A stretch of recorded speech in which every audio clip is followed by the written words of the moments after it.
Oh, what could I do with $1.87?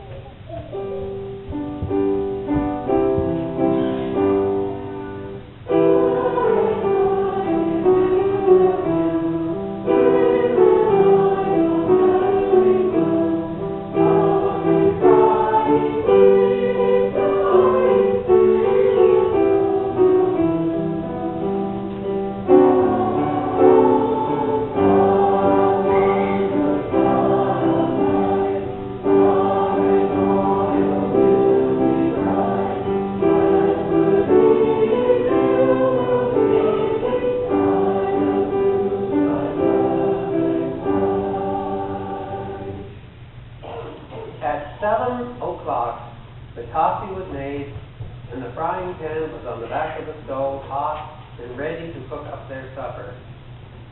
Jim was never late. Della doubled the fob chain in her hand and sat on the corner of the table near the door that he always entered. Then she heard his step on the stair away down on the first flight, and she turned white for just a moment.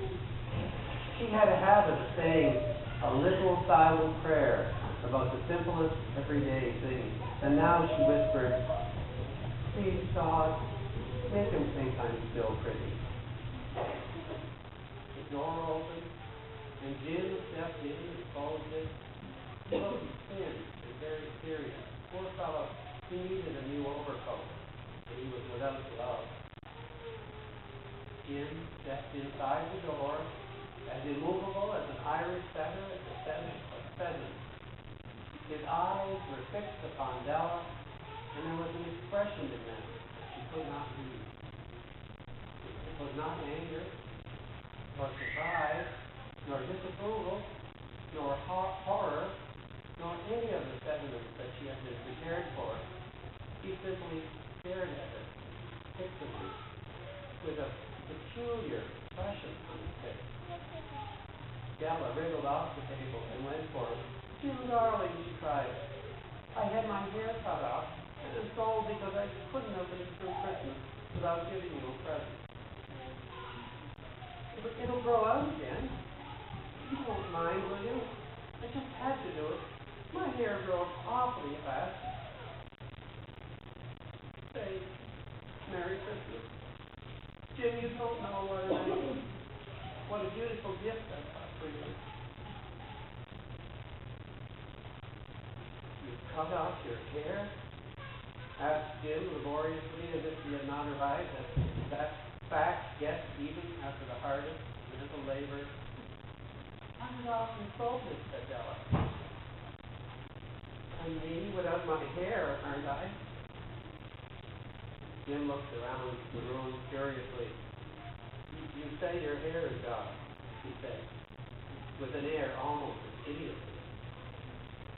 "You needn't look for it," said Della.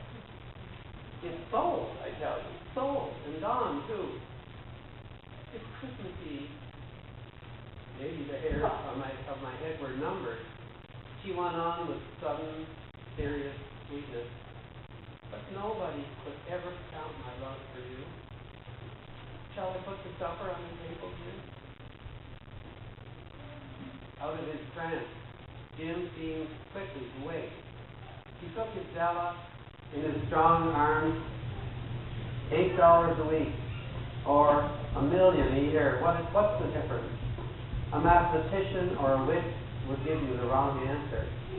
The Magi brought valuable gifts, but this gift was not among them. This mysterious statement will be explained later.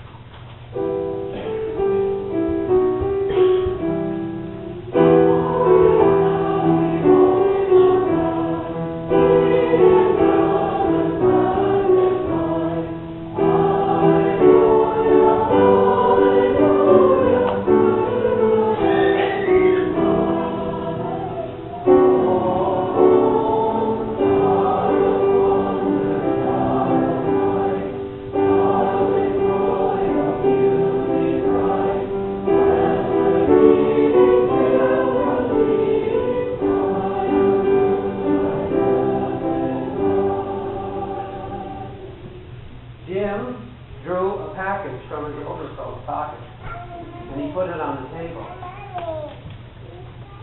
"Don't make any mistake, Del," he said, "about me. I don't think there's anything in the way of a haircut or a shampoo that could make me like my girl any less. But if you'll unwrap that package, you may see why you had me going a lot at first."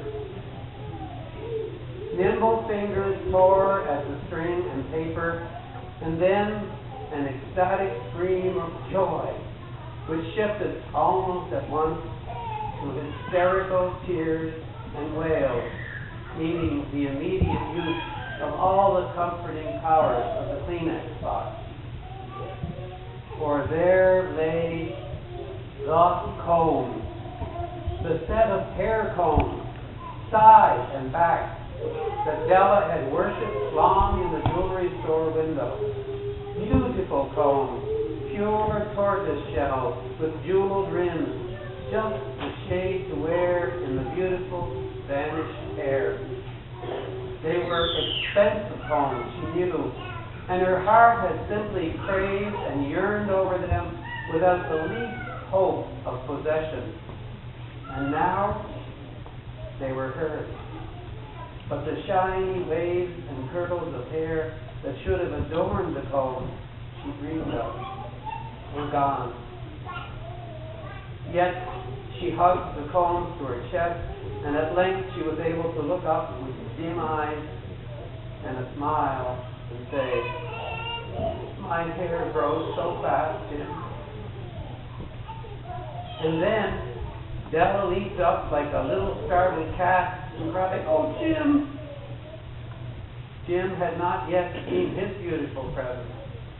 She held it out to him eagerly upon her open palm. The dull, precious metal seemed to flash with the reflection of her bright spirit. "Isn't it dandy, Jim? I hunted all over town to find it. You'll have to look at the time 100 times a day now. Give me your watch. I want to see how it looks on it." Instead of obeying, Jim tumbled down on the couch and he put his hands under his head and he smiled. "Del," said he, let's put our Christmas presents away and keep them a while. They're too nice to use just as presents. I sold the watch to get the money to buy your comb. And now, suppose we just eat supper together." The Magi, as you know, were wise men, wonderfully wise men, who brought gifts to the babe in the manger. They invented the art of giving Christmas presents. Being wise, their gifts were no doubt wise ones, and here I have lamely related to you the uneventful story of two foolish people in a poor apartment who most unwisely sacrificed for each other the greatest treasures of their house. But in the last word to the wise of these days, let it be said that of all who give gifts, these two were the wisest. Everywhere they are wisest. They are the Magi. And we also, in a